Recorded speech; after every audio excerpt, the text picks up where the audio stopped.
আজ নিয়ে চলে এলাম ম্যাগিরই ভিন্ন স্বাদের একটা রেসিপি নিয়ে। এই ম্যাগির রেসিপিটা দারুণ লাগে খেতে।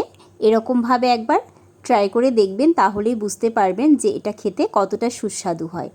দেখতে যতটা কালারফুল, এটা খেতেও কিন্তু অনেক বেশি ভালো।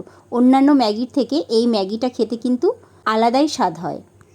তো এখানে গ্যাসে একটা কড়াই বসিয়ে এর মধ্যে আমি 2 চামচ সাদা তেল দিয়ে একটা ডিমকে ভেঙে দিয়ে দিলাম। এবার ডিমটাকে আমি এরকমভাবে ভুজিয়া করে নিলাম। এবার ডিম ভেজে নেওয়ার তেলেই আমি দিয়ে দিলাম 1/2 চামচ সাদা জিরে আর দিয়ে দিলাম একটা পেঁয়াজ কুচি।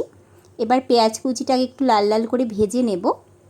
এরপর এখানে আমি দিয়ে দিলাম একটা মিডিয়াম সাইজের ক্যাপসিকামকে হাফ কুচি করে, আর দিয়ে দিলাম একটা গাজরকে হাফ কুচি করে, আর দিয়ে দিলাম 6টা মতো বিনস কুচি দিয়ে ভালো করে আমি একটু কষিয়ে নিচ্ছি।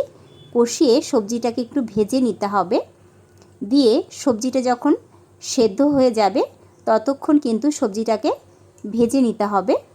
এবার এখানে আমি দিয়ে দিলাম 2 চামচ টমেটো সস আর দিয়ে দিলাম ম্যাগি মশলা। দিয়ে ভালো করে সমস্তটা আমি নেড়ে নিচ্ছি। এই যে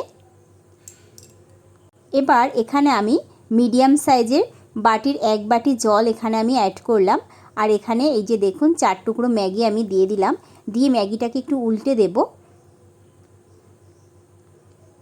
দিয়ে কিছুক্ষণ রান্না হতে দিলাম ঢাকা চাপা দিয়ে। এবার ঢাকাটা খুলে দেখুন কত সুন্দর ফুটছে। ম্যাগিটাকে এবার ভালো করে সব কিছুর সঙ্গে মিশিয়ে নিতে হবে। এবার এখানে দিয়ে দিলাম ভেজে রাখা ডিমের ভুজিয়া আর দিয়ে দিলাম কিছুটা চীনা বাদাম।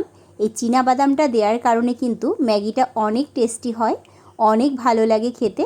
এই দেখুন ম্যাগিটা কিন্তু একদম রেডি হয়ে গেছে। এবার পরিবেশন করার পালা। এবার আমি একটা ডিশের মধ্যে পরিবেশন করে নিলাম। এই দেখুন ম্যাগিটা দেখতে কতটা লোভনীয় লাগছে, দেখেই বুঝতে পারছেন এটা কিন্তু অনেক টেস্টি হবে। তো আর দেরি না করে এরকমভাবে একবার ট্রাই করে দেখুন।